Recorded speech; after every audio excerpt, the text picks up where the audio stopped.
할렐루야. 온라인으로 예배드리는 성도님과 가정 가운데 하나님의 평안과 능력이 함께 하시기를 간절히 축원합니다. 방주에서 나와 하나님께 제사드린 노아는 이제 정착의 삶을 시작했습니다. 노아는 포도나무부터 심었습니다. 그런데 문제가 생긴 겁니다. 포도나무가 잘 자랐고 그 열매로 포도주를 만들어 마셨다가 결국 실수했던 겁니다. 오늘 본문 창세기 9장 21절 말씀입니다. 포도주를 마시고 취하여 그 장막 안에서 벌거 벗은지라. 노아는 포도주를 마시다가 몸에서 열이 났던 것이죠. 그래서 옷을 모두 벗어버린 채 잠들었던 겁니다. 참 안타까운 일입니다. 에베소서 5장 18절에서도 말합니다. 술 취하지 말라. 이는 방탕한 것이니 오직 성령으로 충만함을 받으라. 왜 술 취하지 말라고 하는 걸까요? 실수하기 때문입니다. 왜 그러느냐? 원래 술이라는 게 신경계에 억제제로 작용합니다. 이상하지 않습니까? 술 먹으면 보통 사람이 평소와는 다른 흥분하는 모습, 과장된 모습을 보이곤 하는데 정작 술은 신경계에 억제제로 작용을 한다니. 실제로 술이 신경계에 억제제로 작용하는 건 맞는데 그 술이 가장 먼저 억제하는 것은 인간의 두뇌 체계 중에 이성적이고 논리적인 사고를 담당하는 부분이라고 합니다. 이성적이고 논리적인 사고부터 억제를 해버리니 술을 먹으면 평소 이성적이고 흐트러짐 없던 사람도 풀어진 모습, 방심하는 모습을 보이게 되는 겁니다. 사실 노아는 창세기 6장 8절에 보면 의인이요 당대의 완전한 자라고 했습니다. 그런데 의인이요 당대의 완전한 노아 역시 술 앞에서 무너져 버렸던 것이죠. 사람은 누구나 실수할 수 있습니다. 분당 우리 교회 한 부목사님의 일이라고 합니다. 그 목사님이 대학생 시절 선교사들이 모이는 모임에서 찬양 인도를 했다고 합니다. 평소에 찬양을 잘했던 그 목사님은 선교사들 앞에서 특송을 준비했는데 사막에 샘이 넘쳐 흐르리라, 잘 아는 찬양 아닙니까? 그 찬양을 준비했습니다. 그런데 선교사님들 앞이라 너무 긴장이 되었던 겁니다. 평소라면 아무 문제 없이 불렀을 텐데 너무 긴장한 나머지 노래를 좀 이상하게 부르고 말았습니다. 사막에 샘이 넘쳐 흐르리라, 사막에 꽃이 피어 향내 내리라, 그 누가 아무리 자기 땅이라고 우겨도 독도는 우리 땅, 우리 땅, 이렇게 불렀다는 겁니다. 도대체 언제부터 노래가 꼬인 건지 노래를 부르면서도 깨닫지 못하다가 독도는 우리 땅 할 때쯤 중간에 노래가 바뀌었구나 뒤늦게 깨닫게 된 것이죠. 이렇게 찬양을 망쳐버렸지만 그 모임을 인도하던 목사님은 야단치지 않고 이렇게 말씀하셨다는 겁니다. 얼마나 큰 사람이 되려고 사고를 쳐도 이렇게 크게 치나 모르겠네요. 이렇게 큰 사고를 치는 거 보니 하나님께서 크게 쓰실 분이에요. 어디 이 목사님만 실수를 하겠습니까? 성경에 나오는 중요한 인물들 역시 저마다 실수와 과오가 하나둘씩은 다 있습니다. 아브라함은 어떻게 했습니까? 애굽으로 갈 때 자신의 아내 사라를 아내라고 하지 못하고 누이라고 했었습니다. 혹시라도 자신에게 해가 될까 싶어서 그랬던 것입니다. 물론 사라는 원래 누이였던 것이 맞습니다. 하지만 누이였지만 현재 아내 아닙니까? 결혼해서 자신의 아내가 되었으면 이제 더 이상 누이가 아닌데 비겁하게도 누이라고 말했던 겁니다. 그런데 그 아들 이삭도 똑같은 실수를 저지르게 됩니다. 다윗은 또 어떻습니까? 그는 나라가 안정되던 시기에 육체적인 정욕에 빠져버리고 말았습니다. 자신의 부하 우리아의 아내 밧세바를 취하였고 임신까지 하게 됩니다. 이 사건을 덮으려고 하다가 뜻대로 안 되자 다윗은 살인을 교사하여 우리아를 죽게 만들었습니다. 우리가 다 아는 위대한 성경의 인물들조차 하나같이 결정적인 잘못과 실수들을 저질렀던 것이죠. 그것도 그냥 실수가 아니라 보통 사람들은 저지르지 않을 만한 심각한 잘못들을 범했던 겁니다. 하지만 저들이 하나님 앞에 부끄러운 일을 저질렀다고 저들 인생까지 끝나버렸느냐 하면 그렇지 않습니다. 하나님의 은혜와 용서함을 받고 자신을 돌이켜 바로 서기 위하여 힘쓸 때 하나님께서 저들을 더 큰 자로, 더 큰 일을 감당하는 자로 만들었던 것이죠. 근데 오늘 본문의 사건은 평범하게 흘러가지 않습니다. 노아가 실수를 저질렀으나 깨어나 반성했다, 이렇게 진행되지 않았다는 겁니다. 본문 22절입니다. 가나안의 아버지 함이 그의 아버지의 하체를 보고 밖으로 나가서 그의 두 형제에게 알림해. 노아의 아들 중 둘째 아들 함이 아버지가 벌거벗은 채 잠들어 있는 모습을 보게 됩니다. 그런데 이때 함이 어떻게 했느냐? 밖으로 나가서 그의 두 형제들에게 알렸다고 했습니다. 아버지의 실수한 모습을 보고 이게 무슨 대단한 가십거리라도 되는 양 다른 이들에게 떠벌리고 다녔다는 겁니다. 노아는 잠이 깨었을 때 둘째 아들 함이 어떻게 했는지 알게 되었고 본문 24, 25절과 같이 말하게 됩니다. 노아가 술이 깨어 그의 작은 아들이 자기에게 행한 일을 알고 이에 이르되 가나안은 저주를 받아 그의 형제의 종들의 종이 되기를 원하노라 하고. 노아는 왜 이렇게까지 말했던 걸까요? 아들 함의 행동이 노아에게 너무나 큰 아픔이 되었던 겁니다.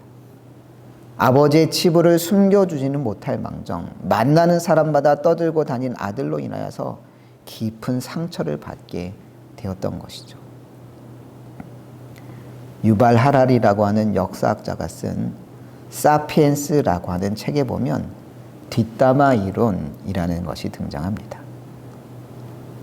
유발 하라리에 따르면 인간의 언어가 이처럼 발달하게 된 이유는 결정적으로 남에 대한 소문을 이야기하고 남들과 그 사건에 대해서 수다를 떨기 위해서였다라는 겁니다.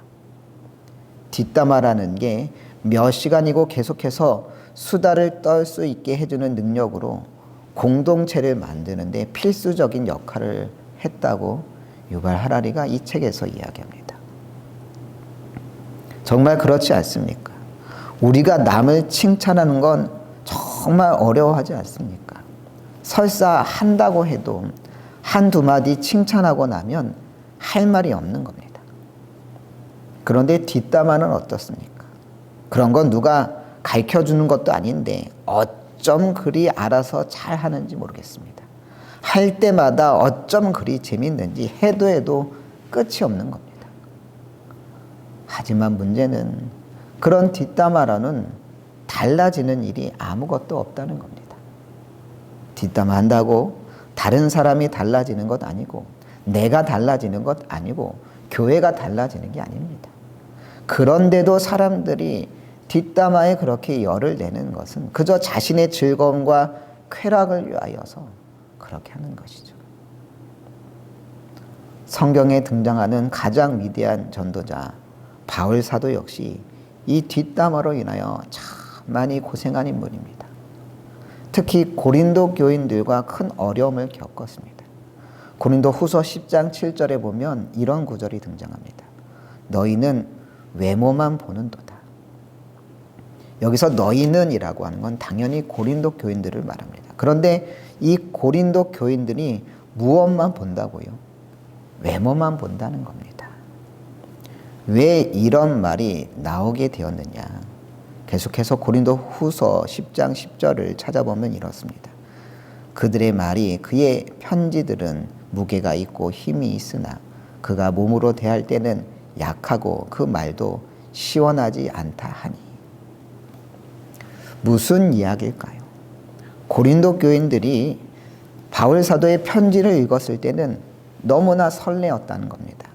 편지에 무게가 있고 힘이 있어 읽기만 해도 감동이 있고 도전이 있고, 그런데 직접 만나 들어보니 어땠다고 합니까? 그가 몸으로 대할 때는 약하고 그 말도 시원하지 않다. 이게 무슨 뜻이겠습니까? 직접 만나서 바울 사도의 이야기를 들어보니 청산유수로 입만 열면 듣는 이들이 깜빡 넘어갈 줄 알았는데 편지 읽을 때처럼 마음이 시원하지 않다. 뭔가 좀 마음에 들지 않는다. 그런 이야기라는 거죠. 그런 이야기가 누구의 귀까지 들어간 겁니까? 바울 사도의 귀까지 들어간 것이죠.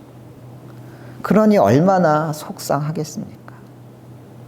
그 속상한 마음에 쓴 편지가 고린도 후서인데 11장 6절에 보면 바울 사도가 변명하며 이렇게 말합니다. 내가 비록 말에는 부족하나 지식에는 그렇지 아니하니 이것을 우리가 모든 사람 가운데서 모든 일로 너희에게 나타내었노라.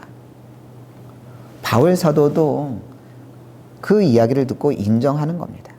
내가 비록 말에는 부족하나 자신도 안다는 겁니다. 내가 말주변이 생각보다 부족하다는 걸. 하지만 뭐에는 그렇지 않다고 말합니까? 지식에는 그렇지 아니하니.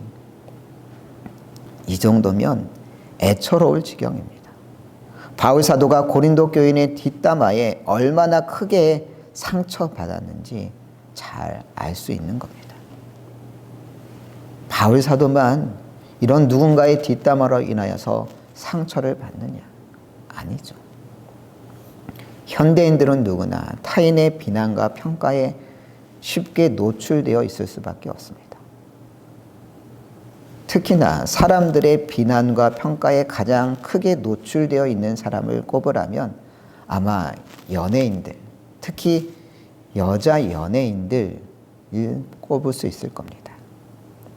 그런데 기사를 살펴보니 도를 넘는 비난과 악플로 인하여서 마음고생한 걸그룹 멤버들의 이야기가 참 많이 있더군요.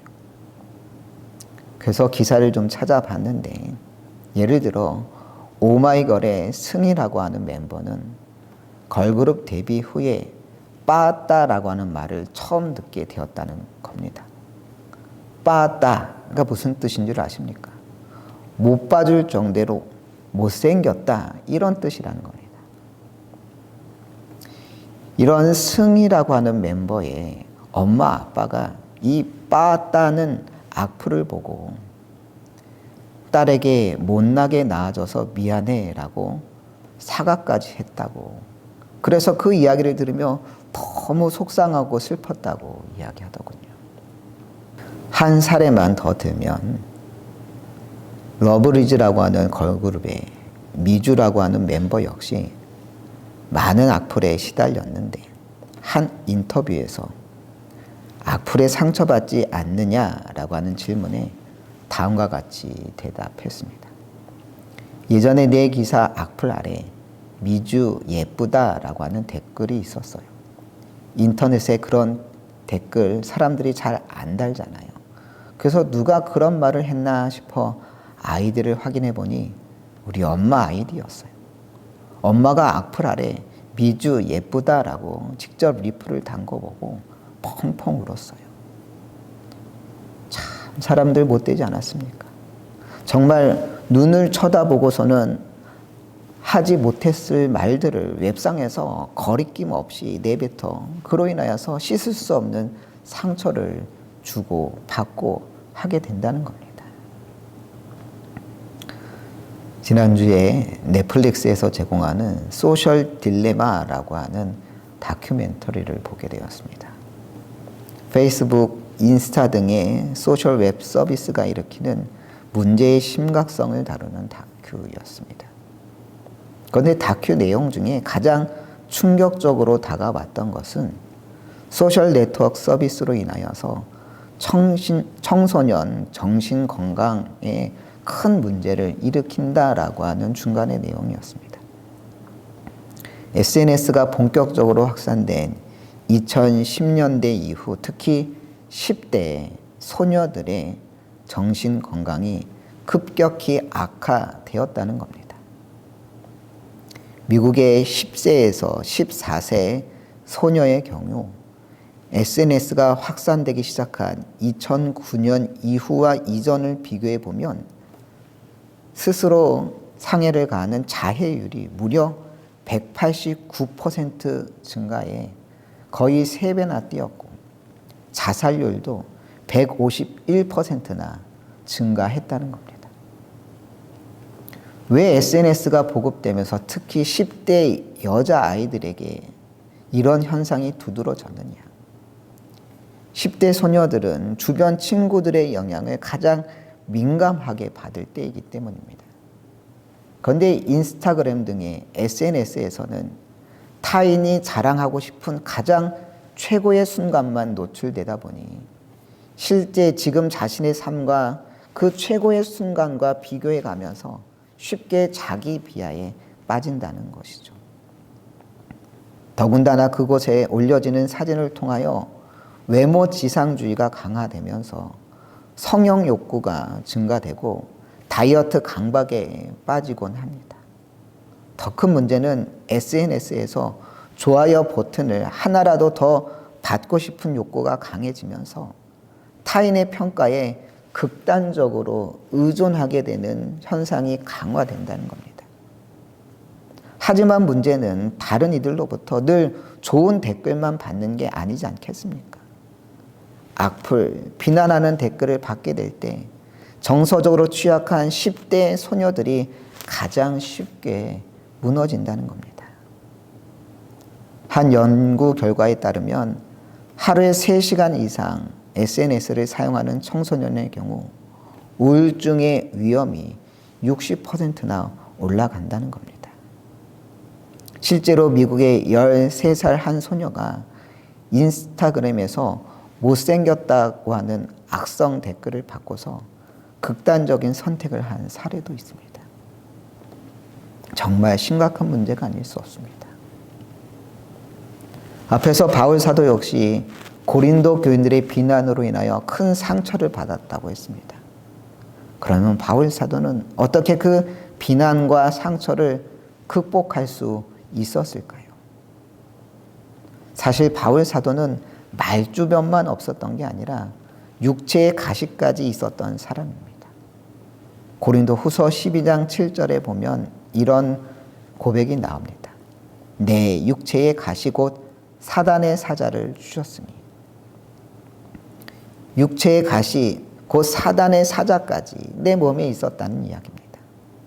아마도 간질이었다고 많은 성경학자들이 이야기합니다. 생각해 보십시오. 바울 사도가 사람들 앞에 있는데 간질로 인하여서 입에 거품을 물고 쓰러진다고 해봅시다. 그 모습을 본 성도들이 좋은 소리를 하겠습니까? 처음 몇 번은 안쓰러워할지 몰라도 그런 일이 자꾸 반복되다 보면 자연스럽게 문제가 될 수밖에 없는 겁니다. 그래서 이 문제를 해결받기 위하여 바울 사도는 어떻게 했느냐? 고린도 후서 12장 8절입니다. 이것이 내게서 떠나가게 하기 위하여 내가 3번 주께 간구하였더니. 몇 번 기도했다고요? 3번. 그렇게 3번을 기도했을 때 간질이 나았을까요? 안 나았을까요? 안 나았습니다. 대신 바울 사도는 다른 응답을 받게 됩니다. 9절입니다. 나에게 이르시기를 내 은혜가 내게 족하도다. 3번 기도했을 때 주님이 주신 응답이 뭐였다고요? 내 은혜가 너에게 족하도다. 무슨 이야기입니까? 아주 쉽게 이야기하면 그냥 살아 이 이야기입니다. 그냥 살되 무엇을 의지하며 살라는 겁니까? 하나님이 주신 그 풍족한 은혜를 붙들고 살라는 겁니다. 하나님께서는 이미 바울 사도에게 온전히 사도의 직임을 감당할 수 있는 충분한 은혜를 주셨다는 겁니다. 그러니 그 은혜를 붙잡고 살라고 응답하셨습니다. 그러자 바울 사도는 9절 하반절에서 고백했습니다. 그러므로 도리어 크게 기뻐함으로 나의 여러 약한 것들에 대해 자랑하리니 이는 그리스도의 능력이 내게 머물게 하려 함이라. 바울 사도가 무엇을 자랑한다고요? 나의 여러 약한 것들에 대해서 자랑한다 했습니다. 왜 그러느냐? 이는 그리스도의 능력이 내게 머물게 하려 함이다 라고 말합니다. 내가 약해지는 그 순간 바로 하나님의 역사가 시작되는 순간이기 때문입니다.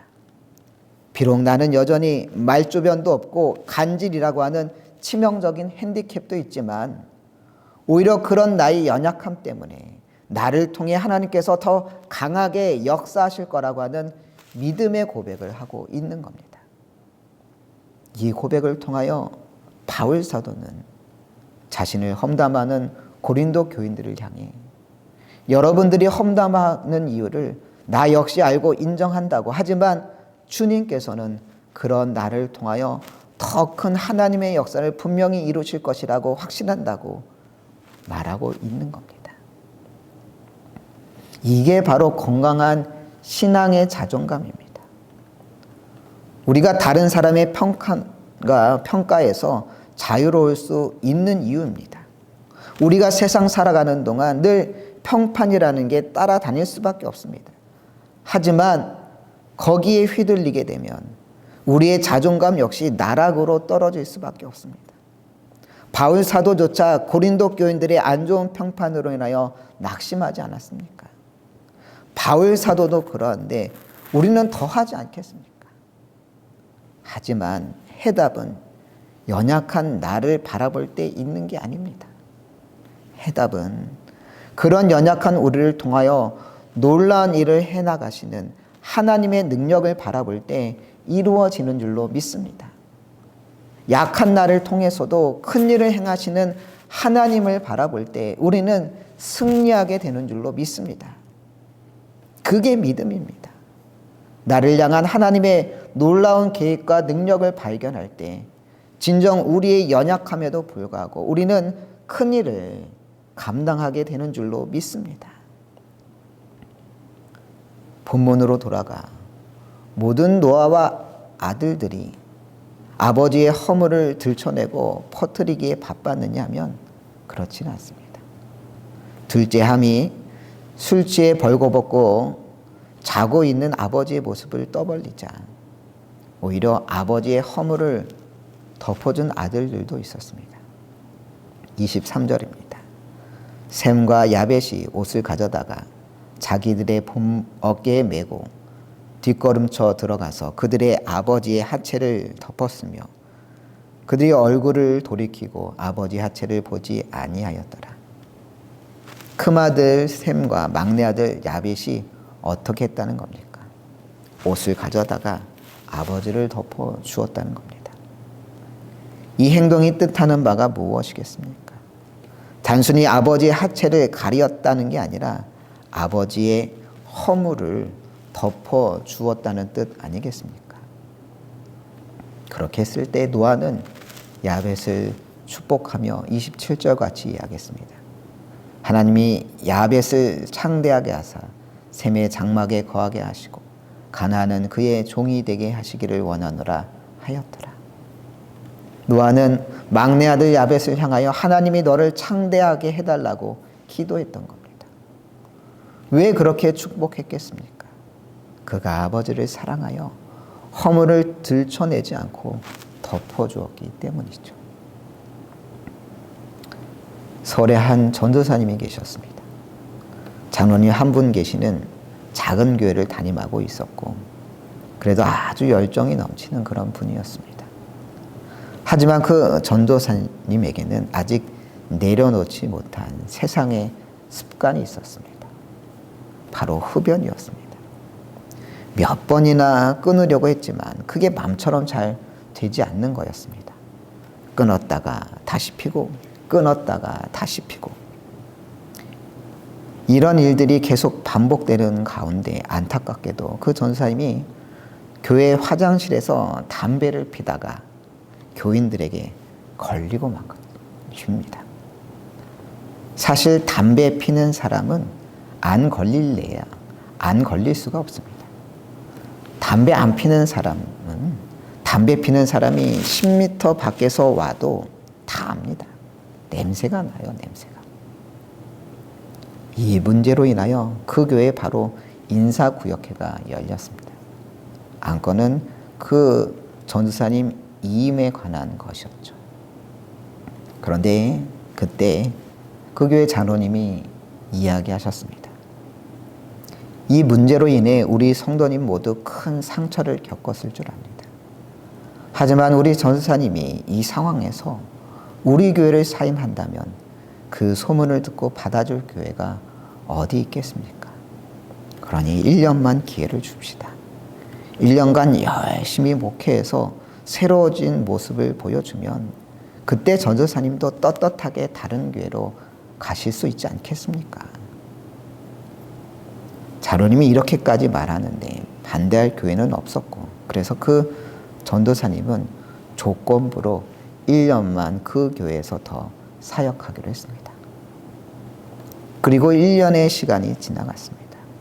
그 1년간 전도사님은 당연히 담배도 끊고 누가 보기에도 달라진 모습을 교인들에게 보여주었습니다. 다시 인사구역회가 열려 장로님이 이야기를 꺼냈습니다. 약속대로 1년이 지났습니다. 이제 전도사님을 보내드려야 할 것 같은데 어떻게 하면 좋을까요? 그러자 거기 모인 교인들은 보내긴 뭘 보내냐고, 우리 전도사님 같은 분이 어디 있냐고, 계속 우리 교회에 있으면서 함께 신앙생활을 해야 한다고 말했고, 그래서 그 전도사님은 계속 그 교회에서 사역할 수 있었다고 합니다. 그렇습니다. 이런 모습이야말로 우리가 가져야 할 건강한 모습 아니겠습니까? 분명 노아는 아버지로서 자식들에게 보이지 말아야 할 모습을 보인 건 맞습니다. 그것은 분명 노아의 가오이며 책임져야 할 부분입니다. 하지만 더 주목해야 할 부분은 그런 아버지의 실수 앞에 아들들이 서로 다른 태도를 취했다는 겁니다. 함은 그저 그 허물을 이야기거리로 삼으면서 떠벌리고 다녔지만 야벳은 조용히 옷으로 아버지의 부끄러움을 덮으려 했습니다. 어떤 모습이 진짜 가족의 모습이겠습니까? 잠언 10장 12절은 말합니다. 미움은 다툼을 일으켜도 사랑은 모든 허물을 가리느니라. 그렇습니다. 사랑의 마음이 있을 때 모든 허물도 가리워지는 법입니다. 사랑이 없을 때 다툼과 비난, 상처와 아픔밖에 일어날 수 없습니다. 하지만 잠언의 말씀처럼 사랑이 있을 때 모든 허물들은 가리워질 수 있는 줄로 믿습니다. 누군가의 허물을 들춰내는 것이 우리의 사명은 아니지 않습니까? 사랑은 말로서만 되는 것이 아닙니다. 누군가의 실수와 아픔을 용납해주고 이해해 줄 수 있을 때 그것이 사랑인 것이죠. 진정 사랑으로 온전히 세워지는 여러분의 가정, 우리의 교회 되기를 간절히 축원합니다.